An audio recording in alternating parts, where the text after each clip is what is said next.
here we are at Solihull. No, we're not. We're at Sutton, Coldfield. Thank you to my right. My student Ruby is with me, and I'm making a short video about the car park chiefly and how to emerge out onto the road. Here you'll see bays marked in front, driving test candidates only, and a couple of white signs saying there are certain times of day that you're not supposed to come here and practice if you're an instructor or you're not actually doing your driving test. And the car park is shared with other shops nearby, so we've got a smattering of cars around. There are no markings on the floor saying that you have to go clockwise or anti-clockwise around the car park. And there's a sign in the middle of the screen now saying driving test centre. That's where you walk in. There's a waiting room upstairs. This is the building which contains the waiting room and the offices. And I'll now walk out through the two-way road towards the main street, which is actually very close to Sutton Park.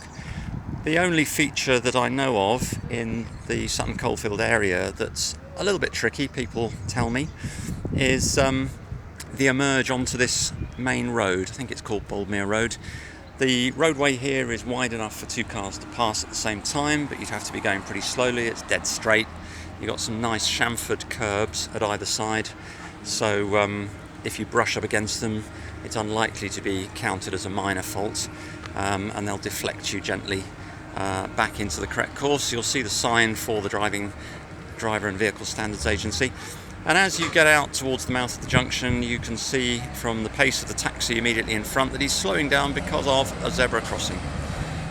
And that is probably the most tricky feature to deal with, because it's so close to the shops and restaurants that we've got on the right and some parking bays that are over on the left, which I would imagine during the working week, today is Saturday, would obstruct your view.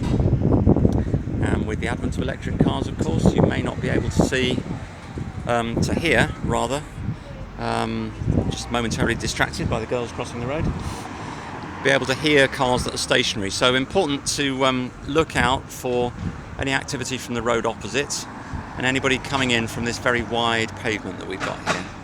And that's basically it. Wave goodbye, Ruby. She's holding all my alcohol at the moment.